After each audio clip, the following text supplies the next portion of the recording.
কলকাতা সহ দক্ষিণবঙ্গের একাধিক জেলায় চলছে বৃষ্টি, আর তার ফলে জলের তলায় বিস্তীর্ণ এলাকা। বীরভূম, হাওড়া, বর্ধমান, হুগলি এবং 2 মেদিনীপুরের বিভিন্ন অঞ্চলে জল জমে রয়েছে। সমস্যায় পড়ছেন কৃষক থেকে শুরু করে সাধারণ মানুষ। অতিবৃষ্টিতে গোয়ালঘরের দেওয়াল ভেঙে মৃত্যু হলো এক ব্যক্তির। তার নাম অশোক বন্দ্যোপাধ্যায়, বয়স 50। সোমবার দুর্ঘটনাটি ঘটেছে আসানসোলের বারবনী থানার চটি রানীগঞ্জ এলাকায়। ঘটনায় একটি গবাদি পশুরও মৃত্যু হয়েছে। টানা বৃষ্টিতে একেবারে জলের তলায় ফসল সহ চাষের জমি। এমনই চিত্র গোঘাট 2 নম্বর ব্লকের পশ্চিমপাড়া গ্রাম পঞ্চায়েতের একাধিক কৃষি জমিতে। লাগাতার বৃষ্টিতে ধান জমিগুলো একেবারে ডুবে গিয়েছে। বেগুন, পটল, টমেটো সহ একাধিক ফসল জলের তলায়। শুরু হয়ে গিয়েছে পচন, আর সে কারণে ফসল পুরোপুরি ফলার আগেই ফসল তুলে নিচ্ছেন স্থানীয় চাষিরা। তারা জানান, বৃষ্টিতে তাদের প্রচুর পরিমাণে ফসলের ক্ষয়ক্ষতি হচ্ছে, ফলে আর্থিক ক্ষতির সম্মুখীন হতে হচ্ছে তাদের।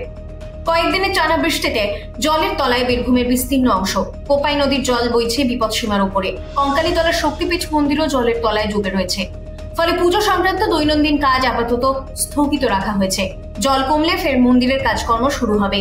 বীরভূমেও নদী সংলগ্ন এলাকা জলের তলায়, যার ফলে প্রচুর পরিমাণে ফসল নষ্ট হয়েছে বলে জানিয়েছেন চাষিরা।